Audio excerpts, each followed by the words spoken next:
بسم اللہ الرحمن الرحیم الحمد للہ رب العالمین والصلاة والسلام علی رسولہ الکریم وعلی آلہ واصحابہ اجمعین۔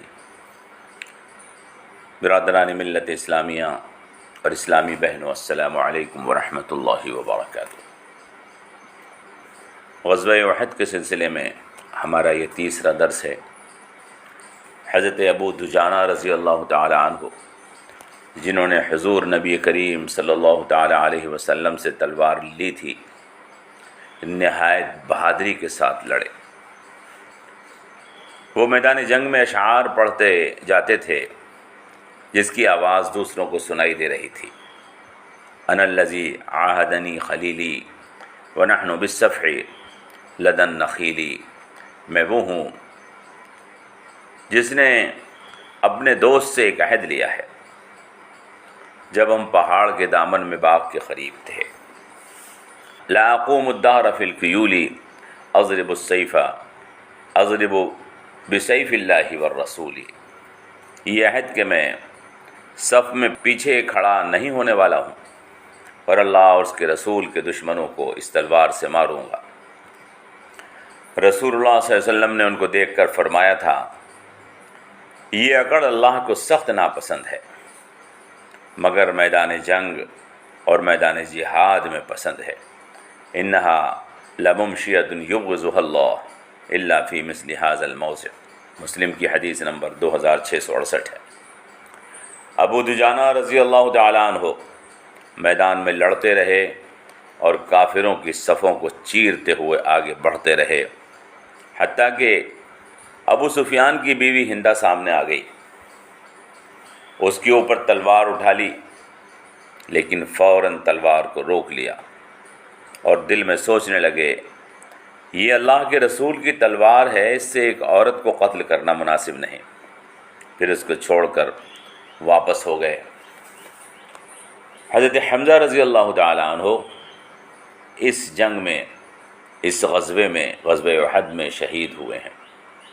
حضور نبی کریم صلی اللہ تعالی علیہ وسلم کے چچا تھے، نہایت بہادر، سمجھدار اور حضور نبی کریم صلی اللہ تعالی علیہ وسلم سے محبت کرنے والے۔ جنگ بدر میں حضرت حمزہ رضی اللہ تعالی عنہ نے کئی کافروں کو قتل کیا تھا۔ ان میں طعیمہ ابن عدی بھی تھا جو جبیر ابن مطعم کا چچا تھا۔ وحشی ابن حرب جبیر ابن مطعم کا غلام تھا۔ جبیر ابن مطعم نے وحشی ابن حرب سے کہا کہ اگر تو حمزہ کو قتل کر دے گا تو میں تجھے آزاد کر دوں گا۔ ہندہ جو ابو سفیان کی بیوی تھی، اس کے باپ عتبہ ابن ربیعہ اور اس کے کئی دوسرے رشتہ دار بھی حضرت حمزہ کے ہاتھوں سے مارے گئے تھے۔ وہ بھی اپنے باپ اور رشتہ داروں کے قتل کا بدلہ لینا چاہتی تھی۔ وحشی ابن حرب کی ایک روایت جس کو ابن ہشام نے نقل کیا ہے، اس میں ہے کہ ہندہ نے حضرت حمزہ کو قتل کرنے کا لالچ دیا تھا، اسی لیے وحشی ابن حرب نے مشق کی اور دور سے بھالا پھینک کر قتل کرنے کے لیے نشانے بازی کی مہارت حاصل کی۔ جب قریش جنگ احد کے لیے روانہ ہوئے تو وحشی ابن حرب بھی اس لشکر کے ساتھ روانہ ہو گیا تھا۔ جب لڑائی شروع ہوئی تو کافروں کی طرف سے سبع ابن عبد العزیٰ نام کا ایک کافر لشکر سے باہر آیا اور زور زور سے آوازیں دینے لگا کہ ہے کوئی بہادر جو میرے مقابلے پر آئے۔ حضرت حمزہ رضی اللہ تعالی عنہ مسلمانوں کی طرف سے یہ کہتے ہوئے آگے بڑھے، اے بچوں کی ختنہ کرنے والے کی اولاد، تو اللہ اور اس کے رسول سے مقابلہ کرنے کی ہمت کرتا ہے، اور ایک ہی تلوار میں اس کا خاتمہ کر دیا۔ حضرت حمزہ اس کو قتل کر کے واپس آ رہے تھے۔ وحشی ابن حرب ایک پتھر کی آڑ میں چھپا بیٹھا تھا۔ حضرت حمزہ جب وہاں سے گزرے تو وحشی نے پیٹ کا نشانہ لے کر پیچھے سے بھالا مارا جو کمر کے پار ہوتے ہوئے پیٹ میں گھس گیا۔ حضرت حمزہ نے مڑ کر دیکھا اور کہا بزدل، پھر گر پڑے اور شہید ہو گئے۔ یہ روایت بخاری میں ہے۔ ابو داؤد شریف کی ایک روایت میں ہے کہ وحشی کہتے ہیں کہ میرا مقصد صرف حمزہ کو قتل کرنا تھا، چنانچہ میں مکہ واپس آ گیا۔ میرا ارادہ حضرت حمزہ کو قتل کرنے کا تھا تاکہ میں آزاد ہو جاؤں۔ یہ فتح الباری میں ہے۔ فتح مکہ کے بعد طائف والوں کے ساتھ وحشی حضور اکرم صلی اللہ تعالیٰ علیہ وسلم کی خدمت میں حاضر ہوئے۔ لوگوں نے حضور سے کہا کہ یا رسول اللہ، یہ وہی وحشی ہے جس نے آپ کے چچا حضرت حمزہ کو قتل کیا تھا۔ حضور نے ارشاد فرمایا اس کو چھوڑ دو، اسلام رجل واحد احب الی من قتل الف کافر، اس کو چھوڑ دو، میرے نزدیک ایک آدمی کا مسلمان ہو جانا 1000 کافروں کو قتل کر دینے سے بہتر ہے۔ پھر حضور نے ان سے فرمایا کہ حضرت حمزہ کے قتل کے بارے میں کیا ہوا، تو انہوں نے پوری بات صاف صاف حضور کے سامنے بتا دی۔ پھر انہوں نے اسلام قبول کیا۔ حضور نے ارشاد فرمایا کہ وحشی، ممکن ہو تو تم میرے سامنے مت آیا کرو، تو میں دیکھتا ہوں تو چچا حمزہ کا خون یاد آ جاتا ہے۔ اس کے بعد حضور کے سامنے وہ کبھی نہیں آئے۔ اگر حضور کی مجلس میں آتے تھے تو چھپ کر بیٹھتے تھے تاکہ حضور نبی کریم صلی اللہ تعالیٰ علیہ وسلم کی نظر ان پر نہ پڑے، اور اس فکر میں رہتے تھے کہ اس گناہ کا کفارہ ادا کر دوں جو حضور کی تکلیف کا سبب بنا ہے۔ چنانچہ روایات میں ہے کہ مسیلمہ کذاب جس نے نبوت کا دعویٰ کیا تھا، اس کو انہوں نے قتل کر دیا۔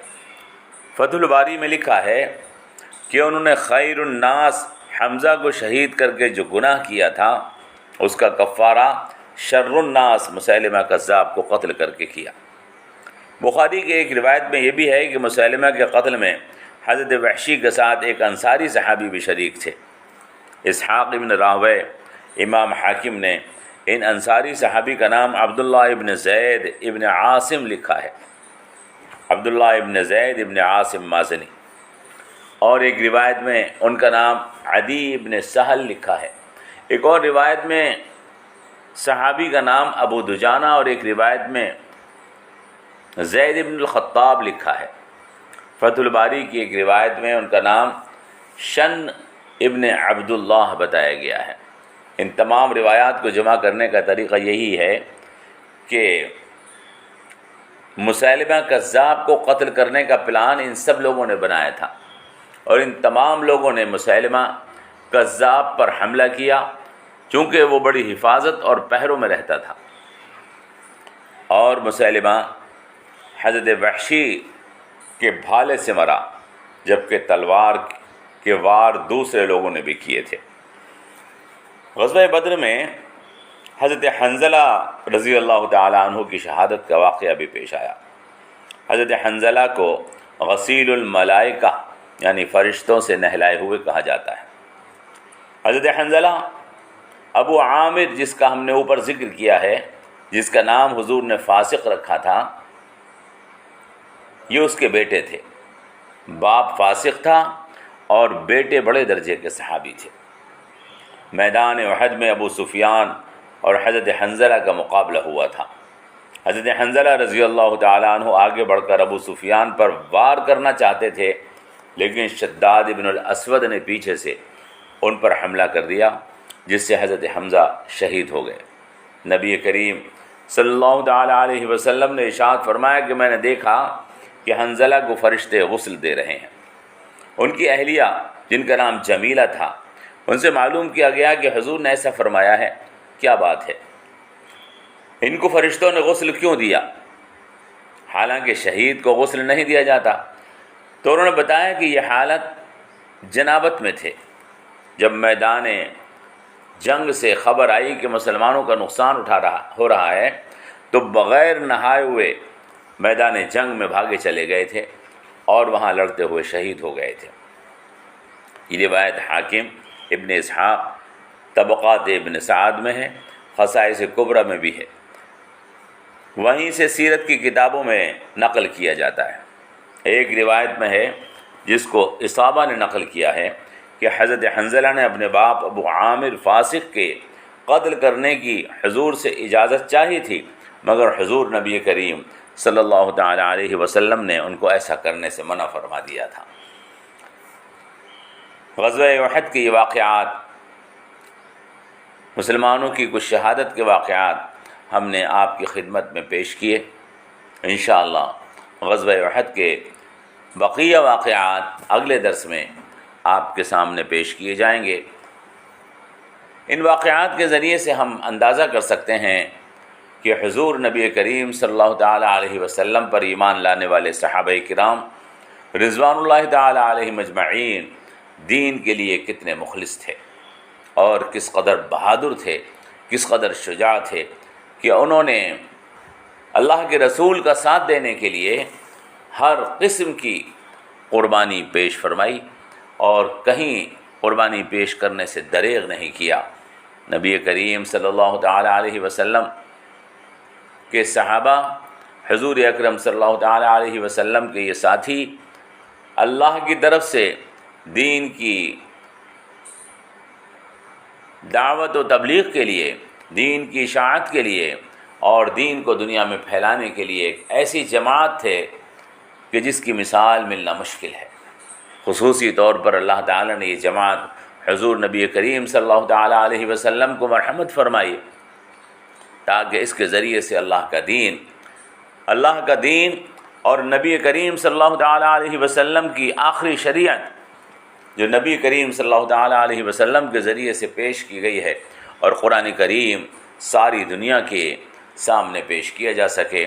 اللہ تعالی ہمیں بھی صحابہ کرام رضوان اللہ تعالی علیہم اجمعین کے نقش قدم پر چل کر دین کی خدمت اسی بہادری، شجاعت، ایمانداری، سچائی اور خلوص نیت کے ساتھ کرنی چاہیے۔